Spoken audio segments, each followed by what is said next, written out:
رب العالمین په انسان باندې یو ذمہ داری لازمه کړې ده چې انسان باغه ذمہ داری خامخا سر ته رسي او پوره کوي. هغه ته په عربی کې امانت وایي، او که انسان هغه ذمہ داری پوره نکړه نو دې ته عربی کې خیانت وایي. زمونږ د خلق عموما امانت دیتا وای چې څوک چا سره پیسې کی دي او هغه ولا محفوظ وساتي، او خیانت دیتا وای چې څوک چا سره شي کی دي او هغه ولا ګډ وډ کی. مونږ دیتا امانت او خیانت وای. عربی کې دیتا چې څوک چا سره پیسې کی دي او هغه ولا محفوظ کی دي یا نور مال ورکی او هغه ولا محفوظ وساتي نو دیتا ودیعت وی. دا یو خاص مفشی دی. امانت یو عام شی دی. امانت دی سرم لگی چې دا چا سره پیسې کې دی او مال کې دی، دولت کې دی، کتابونه کې دی، جامع کې دی، کور کې دی، او دی دل محفوظ ساتي ټګي دوکاونه کې، دیتا امانت وی. او ذمہ داری ته په حقیقت کې امانت وی. د چا راس چا سره پروتی اغا راس ښکاره نکي دیتا امانت وی. المجالس بالامانه رسول الله صلی الله علیه وسلم فرمائے چې مجلس کې څوک یو بل سره خبرې کوي نو دی به دا خبرې محفوظ ساتي، بل ته به نه وی. المجالس بالامانه. او رسول الله صلی الله علیه وسلم فرمائے چې دوه کسه یو بل سره خبرې کوي او ناګانه دا یو داسې شاته وګوري، د دې خبرې مقصد دا دی چې دا خبره زه پټه ساتل غواړم، دا به ګوره چاته نه کوي، خبره به نه ښکاره کوي بل ته. البته د دریو څیزونو اجازت پکې شته. یو دا چې په یو مجلس کې څوک د چا د مرګ صلاح مشورې کوي پټې، نو هغه ته ښکاره کړه چې دا بل مسلمان وینه بچي. یا په یو مجلس کې څوک د چا د بدعملۍ مشورې کوي، نو ښکاره کړه چې هغه انسان خپله لور خور محفوظ کړي. یا په یو مجلس کې څوک د چا د ضرر او د ډاکې او د دوکې مشورې کوي او ته پې خبر شوې، نو هغه سړی خبر کا یا خبر ښکاره کړه چې هغه بل مسلمان بچ شي. د دې نه علاوه المجالس بالامانه، مجلس کې چې څوک خبرې کوي اب ساته اب بار نو باس. ذمہ داری ته وی پتا یو ذمہ داری رااله هغې ته امانت وی. قرآن شریف کې رب العالمین چې دا کمایت ذکر کړی دی، انا عرضنا الامانة على السماوات والارض والجبال. وی مونږ پر اسمان یو ذمہ داری ورواچول، انسان نه مخکې اسمانونو ته وی په تاسو یو ذمہ داری چې ما به پوره کوئ. خو څنګه ذمہ داری؟ هغه تکوینی ذمہ داری نه، خو هم په کائناتو کې د خدای شته. نور لګیا د خپل حرکت کوي، سپوږمۍ لګیا د خپل رڼا ورکوي. نه تکلیفي چې ته به مکلفې که دا ذمہ داری دې پوره کړه نو زه به خوشحاله شم او خوشحالی به در کوم، هر څنګه خوشحالی چي. او که هغه ذمہ داری دې پوره نه کړه نو بیا به زه خفه یم، عذاب به در کوم، هر څنګه عذاب چې به در در. خدای پاک ورکوي که نه، غر له خدای عذاب نه ورکوي، ټوکړې ټوکړې یې کوي. کائناتو کې خدای کوي، ځمکې له خدای بعضې وخت سزا ورنکي. د خدای په نس چې کومه سزا ده مخلوق له سزا ورکوي، خو اثر یې ځمکې ته ورسېږي، ځمکه ټوکړې ټوکړې شي، ختمه شي، وغورځېږي دریاب ته، اوبو سره وبهېږي. او ځمکې له خدای راحت او خوشحالي م ورکوي، هغې کې زرغونه پیدا کړي، بوټي پکې پیدا کړي، ونې پکې پیدا کړي، او ځمکې له خدای راحت ورکوي، مونځ پې کېږي. کما زمکه چې په هغې مونځ کېږي، په کما زمکه چې قرآن تلاوت کېږي، په کما زمکه چې دینداري کېږي، دا زمکې له خدای په دنیا کې جنت ورکوه. دا ښه زمکه ده، بهترینه زمکه ده. نبی کریم صلی الله علیه وسلم فرمایي خیر البقاع مساجدها، په ټولو زمکو کې بهترینه زمکه جوماتونه دي. وشرها اسواقها، او په ټولو زمکو کې خرابه زمکه د بازار ده. ولې دوکه پکې کېږي؟ دروغ پکې ویل کېږي، د خدای په نوم قسم په دروغ پکې خوړل کېږي، سودی کاروبار پکې کېږي، ټګي پکې کېږي، ذمہ داری پکې څوک نه پوره کوي. نو ګوره زمکه بازې د قسمان ته وي ذمہ داری در کوم، ادي پوره کړه بیا به زه خوشحاله یم، بیا به تام خوشحالم. هغه هر څنګه چې لکه د انسان چې خوشحالي د جنت ته هر څه چې الله ته معلومه ده، او که دا ذمہ داری دي پوره نه کړه بیا به خفه یم، سزا به در کوم. زمکې وی نه دا نشم کولی، ما دا تکوینی تابعداري ډیره ده چې ما کې اسمان وی نشم کولی، دا تکوینی ذمہ داری ډیره ده چې په ما کم بستا پیدا کړی مو کم کار لاغه به کوم، او نور هغه نشم کولی تکلیفي چې ګنې جنت به راکې یا دوزخ یا خوشحالېږي او خفه کېږي به دا نشم کولی. مشورې ورسره کوه، زورې پرې نه چله. بیا ځمکې ته وایي چې تاله یو ذمہ داري در کوم، هغه ذمہ داری دي پوره کړه خوشحاله به، او د خدای خوشحالي جنت هم کېدی شي، هر څه کېدی شي، هر څه کېدی شي. او که دې پوره نه کړه نو سزا به در کو. ځمکې وی نه الله دغه تکویني ذمہ داري ډېره ده چې دا زه کم زرغونه ده له کومه د ستا د مخلوق له ګرځي را باندې یا نورې فایدې دې را کېښودې دي منافع، بس دا ډېره ده نشم دغه نشم کولی، ستا غصې ته نشم ټینګېدی، اسمانه مو ځمکې مو ستا قهر ته نشم ټینګېدی. یا به ذمہ داری پوره کړی شم یا به پوره نه کړی شم. بیا غر ته ووې چې تاسو غرونو تاسو باندې یو ذمہ داري اچوم، هغه م وکړله پوره م کړله نو زه به خوشحاله یم او خوشحالۍ به درله در کوم، هغه م ونه کړله زه به بیا خفه یم او بیا به مو رانیسمه. نه بس الله چې دا کم څه دی را باندې ذمہ داري اچولې تکویني دا ډېره ده، دغه تکلیفي نشم کولی. هسې نه چې ته هغه پوره نه کړو بیا دوزخ ته او ستا قهر ته به خدای څوک ټینګېږي. اوس چې کومه ذمہ داري الله انسان چې په یو شي ذمہ داري اچوي د هغې وس ورکوي. لکه تا ته مخشه بازار ته لاړ شو ماله سبزي راوړه، نو زه به تاله د بازار د تلو بندوبست کوم، یا به موټر سایکل در کوم یا به کرۍ در کوم، او پیسې به هم درله در کوم چې ورشه راوړه. او چې نه ته شلې او یا تا سره تلو طاقت نی تا نشم لېږلی بازار ته، او بازار لرې دی تا سره کرۍ نشته او زه در نه کم، یا تا سره سایکل موټر نشته او زه در نه کم، نو دا بیا غلطه شوه. نو خدای چې ذمہ داري اچوي د هغې د ذمہ دارۍ طاقت به ورکوي، خو بیا به اختیار هم ورکوي، کولی شي که نه شي کولی. هغې درې واړو وی الله نشو کولی، واشفقن منها باس ویرېدل، اوهو هسې نه پوره نه کړو غرق به شو. خدای ستا کائنات ستا غرونه اسمان او ځمکه قهر ته کوم دی ټینګېدی شي.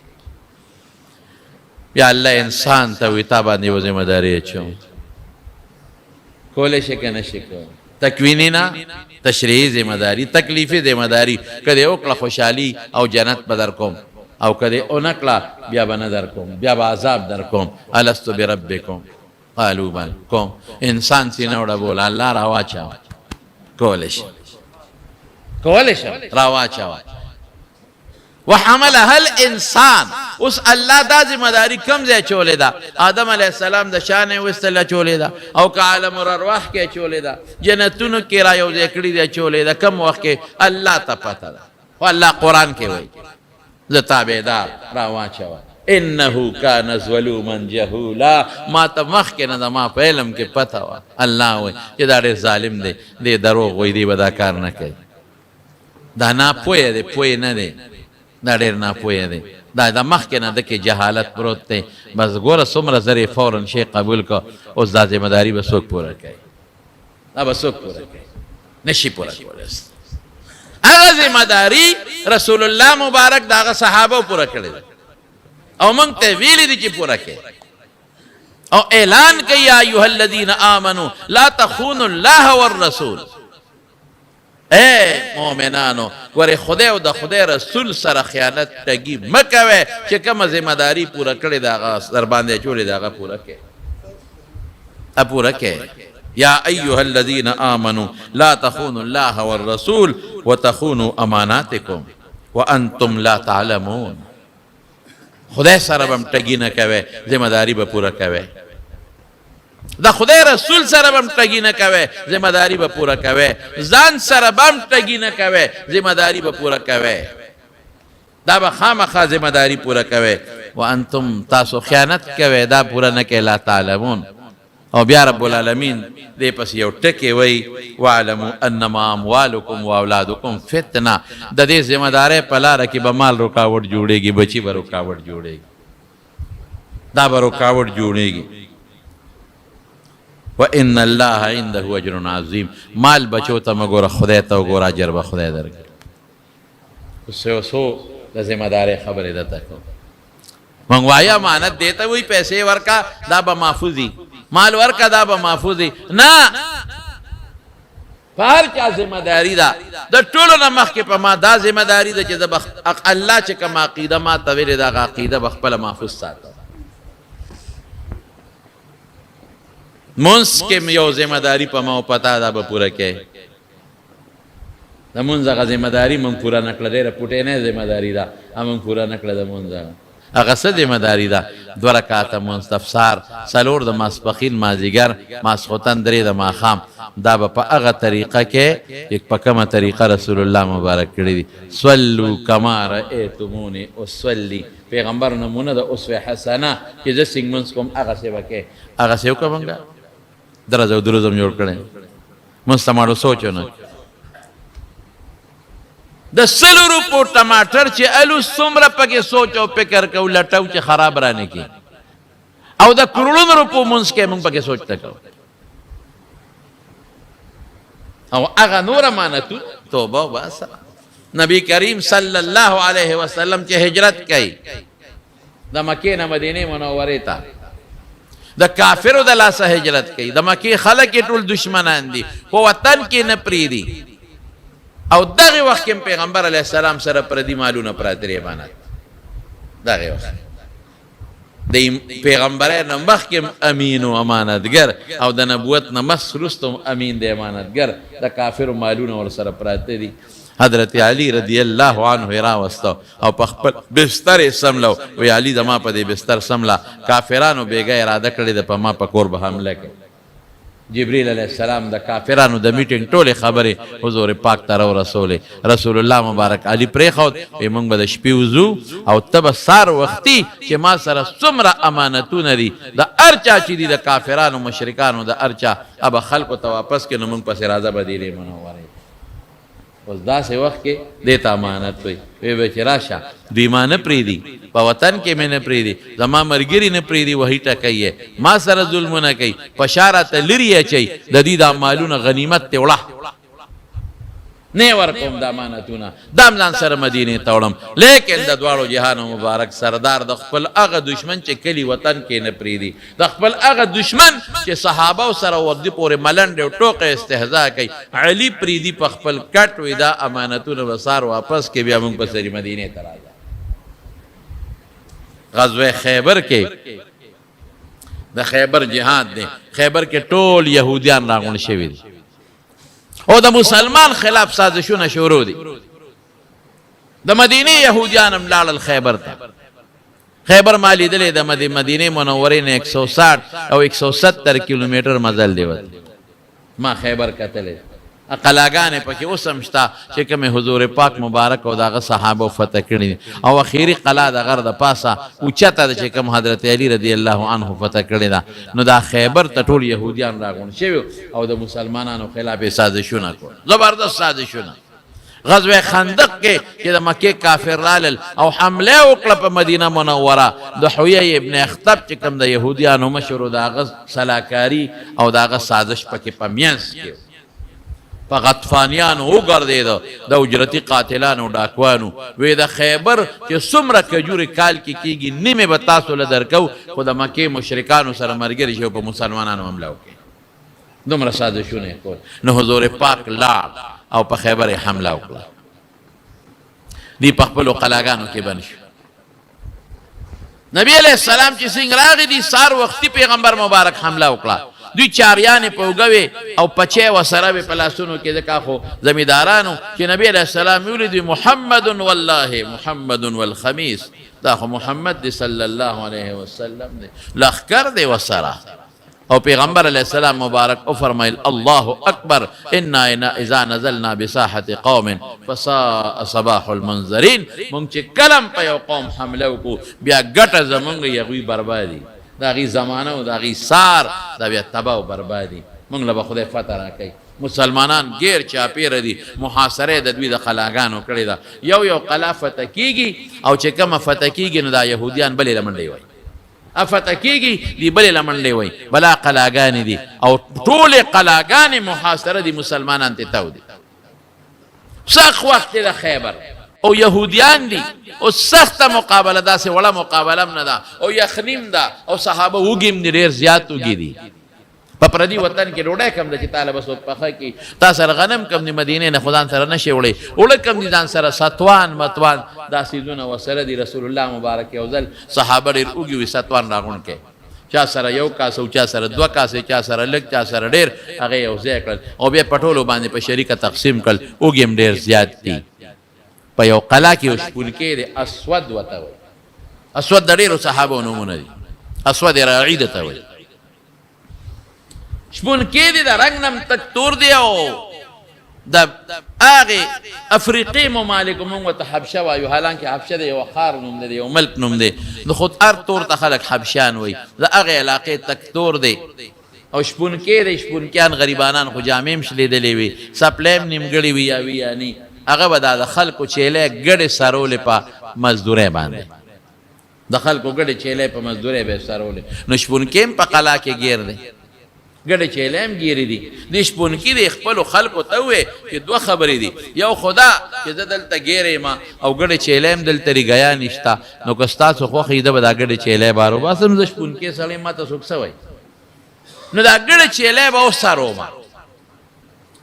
او قوم وته چې دا لاړ شه دا ګډ چیلې سم دلته را تمري گیا نشتا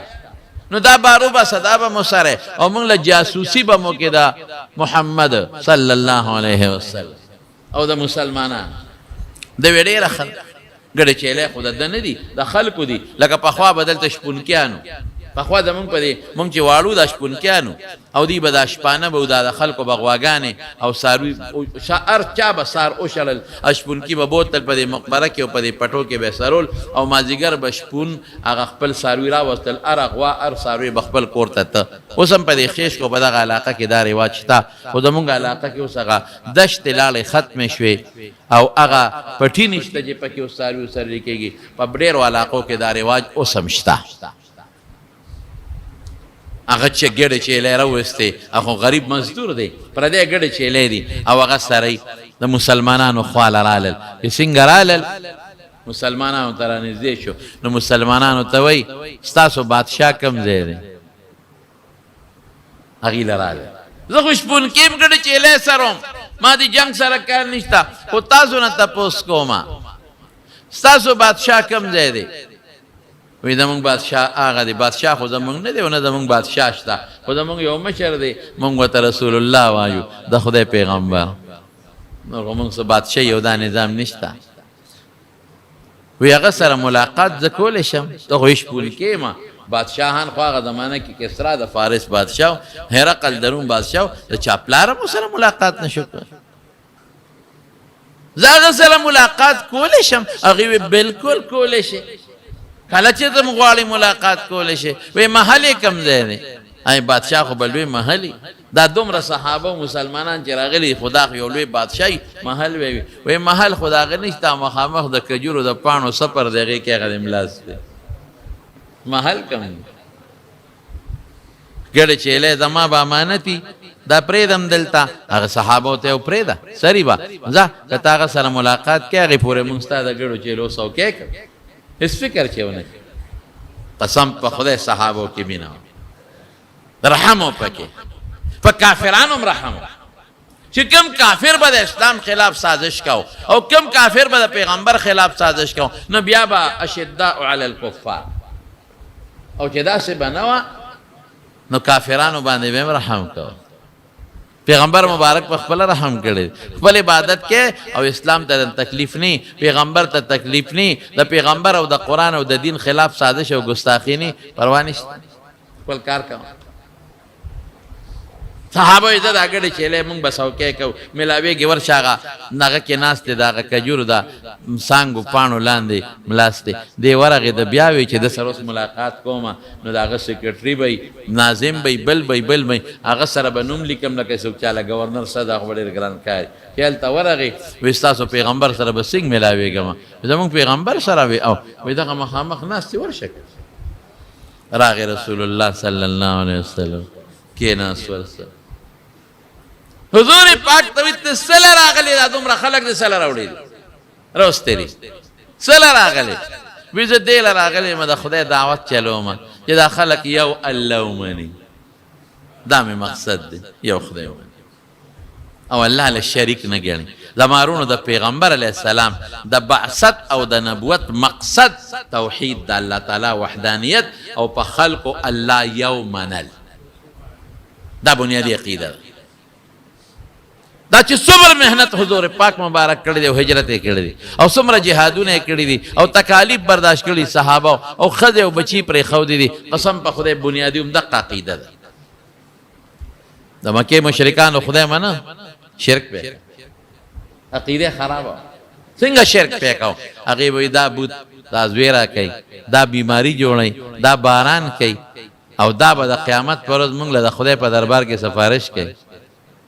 دا الله په دربار کې سفارش پکې ما نعبدهم الا ليقربونا الى الله زلفا د دې بوتان عبادت دی لکه چې خدای ته نږدې کې د قیامت پر ورځ ولې دا بوتان دا سوکو دا د هغې د پیغمبرانو ډیزاینونه نقشې وي د هغې د بچو نقشې وي د هغې د نیکانو چې هغوی ته کم نیکان ښکاره کېدل عبادت ګزار د هغوی نقشې وي دا خو د خدای نیازبین دی د خدای خوښ دی نو دوی به مونږ الله ته نږدې کوي زمارونو دا د شرک عقیده ده دا د بوتانو سره دا سلوک دا د شرک عقیده ده دا خراب عقیده ده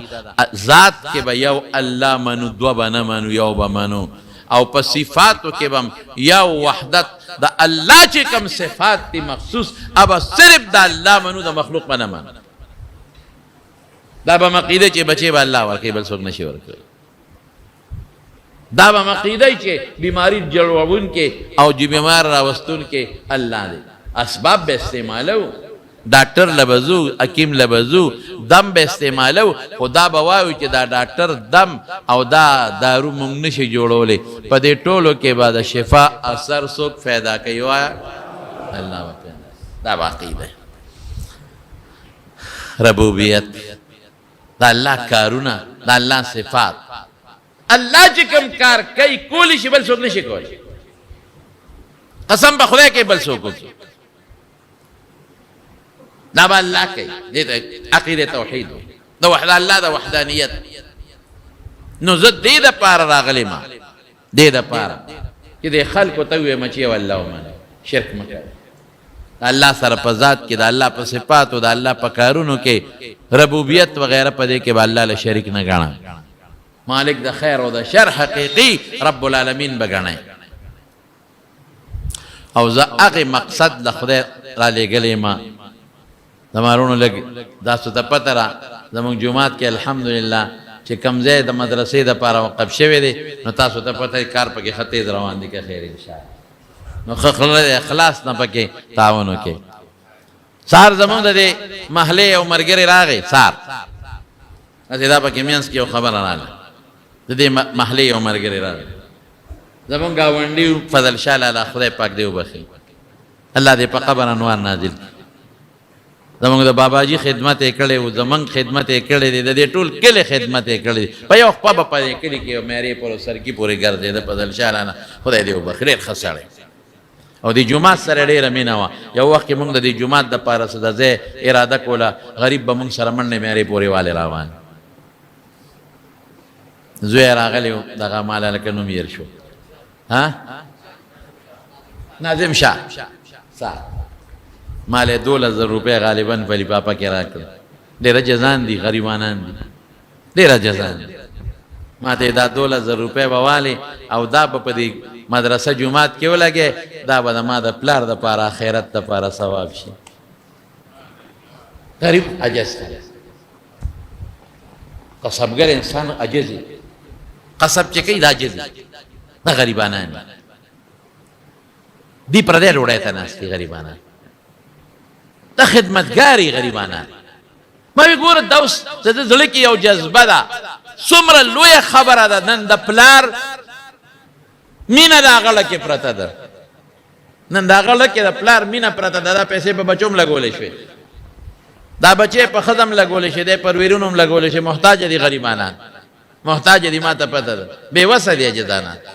نو راته نشم ویلی خو د هغه په زړه کې د پلار محبت او مینه ده زما پلار ډېر ښه سړی و زما پلار مونږ سره خوارۍ کړي دي ورېږه زما د پلار دپاره یو ثواب ګټم او جومات کې ورکوم 12,000 روپۍ ما په ډېره خوشحالۍ هغه لفافه ترې واخېسته ما لاس پړ دی هم نه 12,000 دي که لا 14,000 ما کتلي هم نه غالبا 12,000 ما واخېست زما وروڼو تاسو ته ځکه یم چې زما مقتدیان یې د دې جومات تاسو یې که خیر انشاءالله العظیم نو مونږ کار جومات کې شروع کړی دی الحمدلله تېر ځل هم تاسو ډېر په اخلاص چنده ورکړې ده ډېر په اخلاص بار ملکونو نه هم زما یو دوست دی هغه هم د انګلینډ نه هم څه لږې شان پیسې سره پاسه څه یو لاک روپۍ ما نه اوسیري دي هغه رالیږلي دي داسې څه دا ډېر دوستانو لا رابطې کړي دي چا څه لږې ډېر رالیږلي چا نه دي رالیږلي او ما فیض احمد ته مې کار شروع کړ فکر مه کوه دا به سر ته رسو قرضونه به رالوله خدا به انشاءالله کار به نه بندو چې دا خشته ښکلې د دین مدرسه د حافظانو د قاریانو پکې جوړه شي او بره پې ښه خشته ښکلې چت واچو چې د جمعې دا مخه ملګري پکې لاندې د جمعې بیا مونځ کوي او بره هم پکې د جمعې مونځ کوي انشاءالله العزیز زما وروڼه ستاسو جومات دی ستاسو مدرسه ده نو دا څادر ګرځي ورې ما تاسو ته مونږ بار چندې نه غواړو نه زمونږ سفیر څه چې غواړي نه زه خلک ګرځوم چندو پسې نه دا کار کوم خوړه مې ارمان دی چې دا ستاسو د دې جومات مقتدیان یې که د تورنګزو یې او که د بار نو د پېښور یو ځای بل دی نو اخلاص سره په دې څادر کې حصه واچوئ ښه ځکه سیمټ په 1500 څه د 10 د پاسه بوری ده ډېر زیات لګي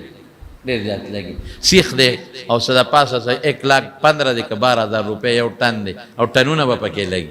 کرشم پکې لګي ارسه پکې لګي نو بعضې دوستان که څوک پکې تعاون کول غواړي اوس دی زما ورور دی قاري صاحب فیض احمد صاحب هغه سره خپل نومونه ولیکئ یا تاسو ته خو ما نمبر ویلی دی 0333 913 1210 هغه نمبر دی یا ما سره هم خیر دی رابطه کولی شئ نو زړه د اخلاص نه تعاون وکړئ پلار پسې خیرات وکړئ مور پسې خیرات وکړئ پلار پسې مور پسې لکه څنګه چې ناظم شاه وکړه دقسې پلار پسې مور پسې خیرات وکړئ تاسو هغوی راوړئ دغه مور او پلار ماشومان لوی کړي دغه مور او پلار دله او د سماتی پاک کړي دي نه نه هغوی ستا مدد ته محتاج دي او د دې صدقه جاریې نه لوی مدد بل نشته او ځان دپاره مو کې مصیبتونو رد صدقې خدای به مصیبتونه درنه لرې کړي او دا عقیده وساتئ چې د خدای لار کې ورکړئ خدای غیرتي دی دا به نه روکئ انشاءالله د هغې بدل یې به خدای په دنیا کې هم درکوي په آخر کې به هم درکوي انشاءالله العزیز بهر کې فرونو دا خدا صادر ګرځېدل هغې متعلق خبره مې وکړله بهر ملکونو کې زمونږ دا بیان ډېر خلک اوري چې څوک هم دا اوري هغوی ته هم زمونږ دا درخواست دی چې که د مدرسه هم ده جومات هم دی څوک پکې څه قسمه تعاون کول غواړي نو موږ سره کولی شي انشاءالله ډېره زیاته ګراني ده او ډېرې پیسې لګي دغې خور سره او خویندو سره د خدای د دنیا او د آخر خیرونه نصیب کړي زه خو وایم چې یا الله تی په دنیا هم خوشحاله کړي او په آخر هم خوشحاله کړي او خدای مور او پلار لی په آخرت کې اجرونه ورکړي ځکه ډېره غټه قرباني وکړه ډېره غټه قرباني مونږ سره کړې زمونږ زړه ورته دعاګانې کوي او تاسو ته به هم چې د زړه اخلاص نه ورته دعاګانې کوي انشاءالله بهر کې زما وروڼو عقیده زما خدا مقصد دی چې الله ته حضور پاک هغه شپونکي ته وایي چې الله پاک یو ومنې زه د هغه الله رسول یم شپونکي ورته څه وایي که دا چل مې وکړو دا چې ته ماته څه نو بیا به ما سره به څه چل کېږي زه به څه شم اشپونکي ورته رسول الله صلی الله علیه وسلم ورته فرمایل وی تعالی به خدای په جنت کې لوی مقام درکړي د خدای د عذاب نه به بچ شي مسلمان به درته ویلې کېږي او زما د دې صحابه برور شرور د دې رور بشي زمونږ برور شي وی زه برور شمه زه خو تک تور یم زه خو ډېر عاجز یم زه خو فقیر مسکین یم ما خو سپلی جامې م شلېدلې دي او ما نه خو بینځي بینه زه به د دوی رور شم حضور پاک فرمایل بالکل که ته په اسلام کې داخل شو مسلمانی دې ومنله نو بچې زه به دې را تر غاړه باسم ځان ته زما دا صحابه به دې ځان ته را تر غاړه باسي زمونږ رور به شرور په مونږ به ډېر ګران شي انما المؤمنون اخوة مسلمانۍ کې به هر مسلمان د بل مسلمان روري رور مسلمانۍ وایي دی مسلمانۍ مسلمان د مسلمان رور بس مسلمان د مسلمان دشمن بني مسلمان به کوشش کوي چې مسلمان ته پاغه نظر وګوري لکه خپل لور ته چې په کم نظر ګوري او د مسلمان خدای ته په پاغه نظر ګوري لکه د خپل لور خدای ته چې په کم نظر ګورم او د مسلمان مور ته په پاغه نظر ګوري لکه خپل مور ته چې ګوري او د مسلمان لور ته په پاغه نظر ګوري لکه خپل لور ته چې ګوري درندگی بنه کې نن خو درندگی شروع دي خذو سره قسم په خدای هغه ظلمونه شروع دي خذو سره زما لستړی شو ما مخکې تاسو ته بل جمعه کې ویلو چې خدای د پاره د خذو د طلاق د قصې مکوي ورشه وګوره په پنجاب کې زموږ د صوبه گزاره کوي الته موټروي باندې غریب زنانه را روانه ده او په ډاکوان راغلي دي او څه عمل وسره د بچو په مخ کې وسره جرم کړي دا درنده کده انسان دی ته درندگان دي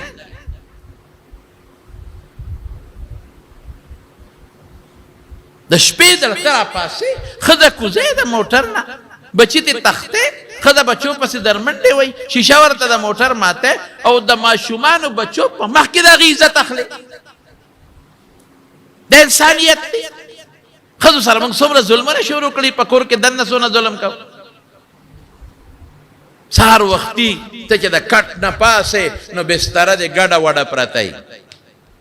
د کټ صادر د ګونجي مونجي پروتي او چې کمه وبرې د شپې سکلی او کمه پیاله د ګنده پریخي د ډوډۍ هغه ګنده پرې دی او چې تلاړ شي واپس راځي ستاده تلو نه پس خزه د بستر واره کی صادر اوسنډي درته خمزیدار اوار کی چې راځي صفا صادر او صفا کټ لرا تعلق ګنده پریخي چې د سکلی ماسختن ډوډۍ د خپل روخي د ګنده پریخي او چې ته سار راځي د ډیوټي نه سبا راځي سار لاړ شي واپس راځي هغه لوخي د شیشه صفا پکور کې پرتی تکه دا خدر ته پلار کړه نه پرې دی د خدي سرم ته ظلم کې او جامې دی وسته ماسختن او ساری د ته اسری کړي پاکي جامې خو دی او هغه چې بیا راځي نو هغه د لخمه د دار په صابون او وینځل او صفای کړو بیا د تسری کې تیار جوړې ده کې او کم پوستکی چې د کیلو په ځمکه غرزول دي او زید اسحا کړي دي چې ته او د واپس راځي هغه د تغون جارو کړي صفا کړي وي او چې تراشه ستل استومانه نو یخو به درته په میز د پاسه خو دي او چې ته زما سر خوږیږي نو لاس راوالی په سر د لزورونه کوي دا نه و چې ما خو نن ټولو جامې انځلي لاس مې خوږیږي دا نه و چې ما خو ټولو نن بنګلې پرې کړې دي او ما خو وخه پرې کړې ده یو ورځ خو ته د کور کارو کې پته راته ولې دا نه و چې د خو ستړی منا زما سر خوږیږي ال سملا په لاسوم د لزورو کې په خپوم د لزورو کې دا د لمورم کوي مور بچي بیمار سر دی خوږیږي هغه مور راشي او سر ته دی کېدی بوڑھے مور زرد لزورو کی زور زالتی یری یر غریبا نا جوڑی زند مور نیری زالتی یر دو تا تا کھیلا سے بچے سنگے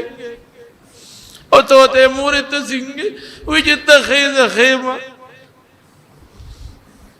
اگا مورم من کو تک روانو پسرے ہوا اگا مورتا مونگ سپے وایو سپے اگا مور کی تب باروزی ہے وگا تاتا لپی لپی دواگانے کئی اگی تا مونگ دا سپے پا نظر گورو دا سپے پا نظر خزر آوالی دا اگی دا روڑے غریب زینی بیتا سر دا اگی دا خور زیتا سرنی دا اگی دا رور زیتا سرنی مسور ده ولی دونه ظلمونه مونږ کوو مونږ خدای له بنځو دا زنانو سره ولی دونه ظلمونه مونږ کوو دا لوښي دله څوک ایندي دا سر ته څوک ناستی ښځه ناستی مور ناستی خور ناستی یہ ګوري رور پسې شاته خور شاته ګوري اور مې بوډا شو اور خو مې ملا ټیټه شوه موږ سوایو مونږ سپینه زر وته نه کو خور مونږ په کال کې یو چکرای چوری ولا ساتلی هغه ولا وړو دا زموږ د خویندو حال دی خور ته مونږ د خور په نظرونه کتل مور ته موږ د مور په نظر نه کتل، لور ته موږ د لور په نظر نه کتل. دا کم خواله مسلمانی لاړه، دا د پیغمبر علیه السلام سنت کم خوا لاړل، دا د رسول الله مبارک طریقې کم خوا لاړل. موږ د پیغمبر په نقش قدم روایو، دا د پیغمبر نقش قدم دی. هغه بیبیانو سره داسې کړي دي، دا د صحابه نقش قدم دی. صحابه د خپل لونو سره، خويندو سره، میندو سره دا کړي دي چې دا مونږ کوو. د مسلمانې دا حال دي زمونږ د ښځو د کراچۍ کې، سیالکوټ کې، ځای په ځای آئے دن اخبار کې راځي، روزانه اخباراتو کې دا راځي. نن ډاکوان ورغلل او ښځې رونیوه، بچو مخ کې ولې عزت تار تار، بله خور نه بله لور نه. مسلمانې پیغمبر دا ویلی دی، صحابه دا ویلی دی، دا ته چې څه کې قبر موږ نه پیژنو چې موږ قبر له روان یو. اخرت موږ بالکل یېر دی. د قبر عذاب ته زموږ نظر نشتا، د قیامت ورځې ته زموږ نظر نشتا. د دنیا ژوند دی او دولت او دولت او دولت او مز د دنیا مزې چلتی. زمارونو خبره مې دې پورې کوله چې خویندو احترام کوئ، تپوسې کوئ. تورسري دي، کور کې ناستې دي، غریبانان نشي کولی مزدوري، رور له پکار دي. د خویندو تپوس کوئ، ورځئ شی ولا وړئ، لږ شي باندې خوشحالېږي. مړی سموړاسې ورځه د خور تپوس کوه، خوشحاله بشي. مور سره لږ سات کېنه که جم دی وي وکړئ، قبر لږ مور لوی نعمت، قبر لږ لوړو په سر رحم لاسې ږده، ترور دی د خیال سات. ظلم منه کوئ چرته. دا درندګي د درندګان اورېدل، اړه مې درد وکړو چې دام د چا لور به یار څوک چې مسلمان وطن کې سفر وکړي. ولې دا دونه ظلم موږ خلکو شروع کړی د ښځو سره. بهر کې زمانو نبی کریم صلی الله علیه وسلم او فرمایل چې کلمه دی وې الله باندې خوشاله کی، زمونږ رور بشي، رور بشم. او بالکل ما نه خو بینځي مونږ به را ترغاړه بازو ځانته. دین کې بیا نشته لا فضل عربي على عجمي ولا لابيض على اسود الا بالتقوى. د سپین فتور د عربي په عجمي فرق چې دی په تقوا دی، پرهیزګارۍ باندې. نور دا فرق نشته، دا تور دی دا سپین دی، دا مالدار او دا غریب دی. زمارونو وی خواه وی داسې به وشي وی او من هغه شپونکي کلمه شهادت وی او خدای مسلمان مسلمان شو. چې مسلمان شو رسول الله مبارک ته وی اوس بس کوم زسو دیتا امانت وی، دیتا پیغمبر وی. په بچي لاړ شو دا ګډ چيله چې د چا دي دا غوي تاواله کا نو بیا راځه.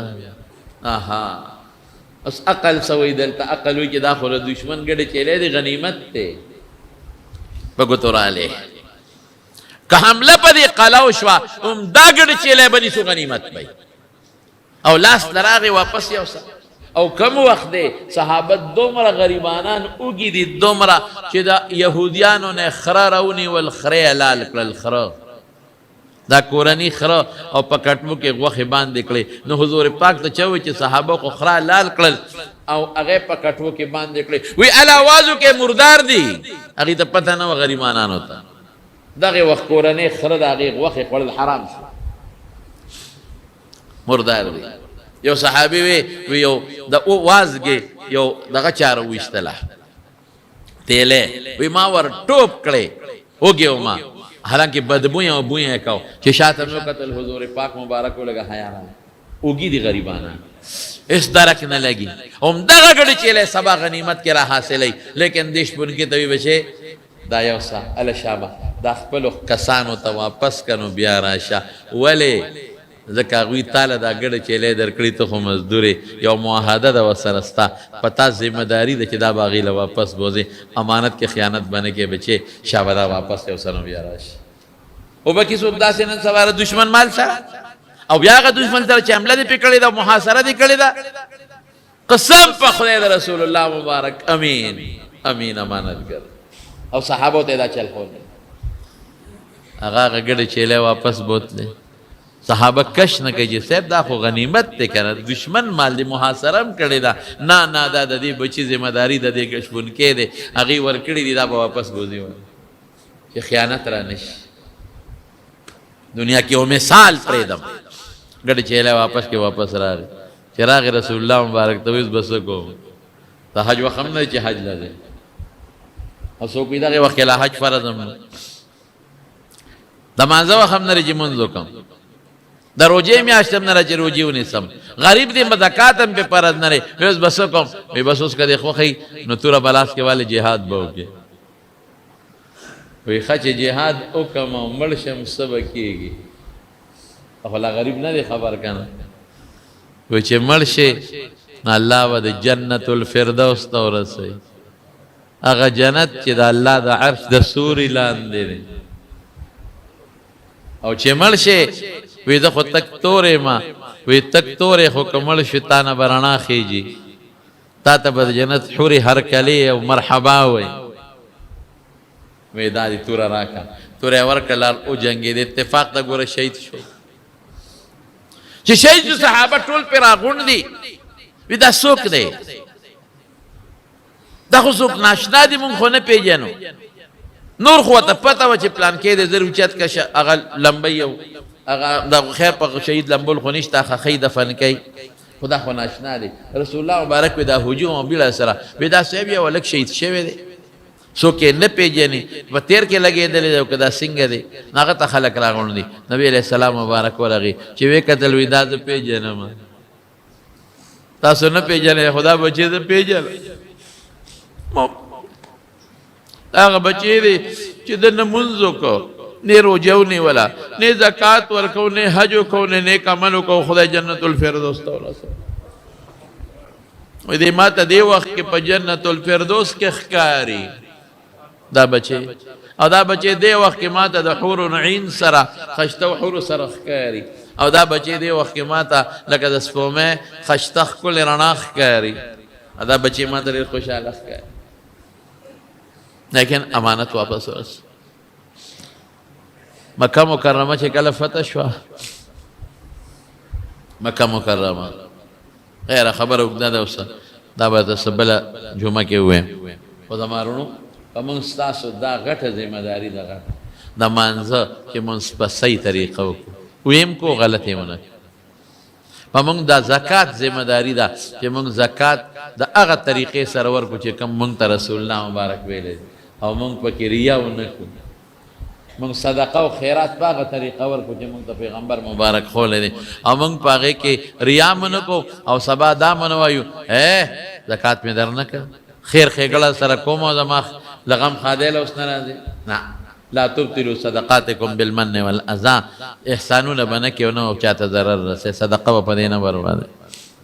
او روجې نیسو یو ذمهداري د په هغه طریقه چې حضور پاک ښولی حج هم یو ذمهداري د په هغه طریقه مانت ذمهداري ته وایي چې الله ویلي په هغه طریقه او ای وروڼو د ښځې پته یو ذمهداري ده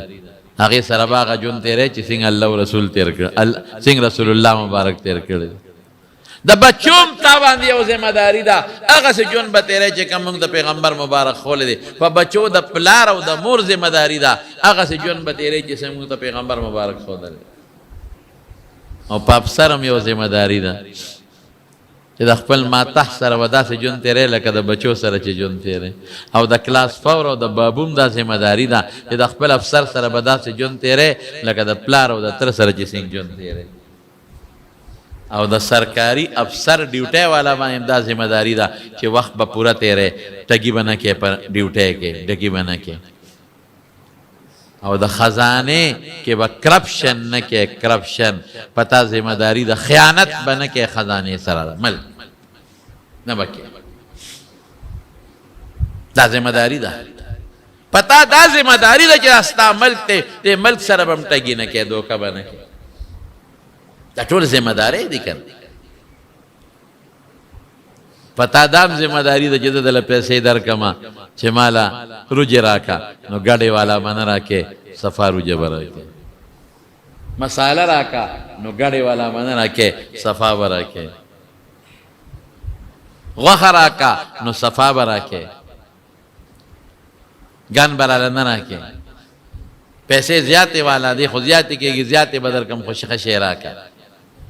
ټماټر والا هم ټماټر اخلي نو دا ذمہ داری د پتا چې خشي به ورکې دا نه چې هغه پیسې را لی د جیب نو تا ټول د لاندې نه هغه څخه چقل راغېستې هغه دې پکې ورته اچولي دا خو امانت دا خیانت دا ټول خیانت کوي ټوله ورځ خفه کېږو به نه نیکان هم شته صالحان هم پکې شته خو بعضې کسان بعضې دکانداران د 1 نمبر په دی 2 نمبر شي خرڅي قسم په خدای خیانت دی د یو پاک سی په ځای ګډه خرڅي ګډون شي قسم په خدای خیانت دی او حرامه ده ته چې کوم شی غواړې هغه نه درکوي د هغې په ځای بل شی درکوي ته ماله جاپاني راکتله چین والا درکوي ته ماله اول نمبر راکتله 2 نمبر شی درکوي قسم په خدای چې دا خیانت دی او ټګي ده پنځلېشته ګیره ده او سترګو کې د رانجم خړې رچولې دي او ګیره له د ښه د زیتون تیل ورکړی او چمک دې مولا ورکړی دی او بډې دې موالې دي او دا چلونه کې او کال کې عمره او حج هم نه قضا کې قسم په خدای چې حرام خورې قسم مې راته کوه حجونه عمرې کنه ګیره د نامن هم لاندې کا پټکې مو سره وه ښه رانجم واچوه ګیرې له ښه چمک ورکا دا بعضې دي ګورې داسې دا شکل یې خدای له نه جوړ کړی دې دپاره یې جوړ کړی چې سړی تیر باسي ته ورشې وایي دا ده خو په لمن منځ کېږي دې ګیرې ته وګوره سمه رڼا کوي دې مخ ته وګوره سمه رڼا کوي دې تندي ته وګوره سم سجدې پې داغونه جوړ کړي دي او دې رانجو ته وګوره داسې نه دي ګران شوي دا ټول دې پورې کوي او دې شکل ته وګوره بډو ته وګوره بانک سره جومات ته لاړ او میانس کې ورته وایي کاکاجي زما روجې په کار دی خو چې ګډه پکې نه نو ټول دله هغه 2 نمبر شی درکړي 2 نمبر ګن درته ټول در واچوي هغه دوکې والا شی دله درکړي په دې قسم دی چې دا حرام حرام حرام او رسول الله مبارک فرمایي وی هغه غوښه چې د حرامو نه زرغونې د جنت خوشبو پې حرامه ده اله به دي چې په دوزخ کې وسوځي فالنار اولا بها ورته په مولام ذمہ داری ده د عوامو سره به ته خپل اخلاص کې دین به ورته بیانې دا منه کې چې که زه دا خبره کوم د ما مقتدي به خفه شي او ما په طریقه په نرمۍ بیان کا ما به د امامتۍ نه وباسي رزق په امامتۍ کې نه دی خدای به یې درکړي په مدرس هم ذمہ داري در مدرسې په مدرس چې دی به هم درس کې ټګي به نه کوي دوکه به نه کوي صحیح طریقې سره به درس کې یو کتاب به ګوري هر چا یو خپله ذمہ داري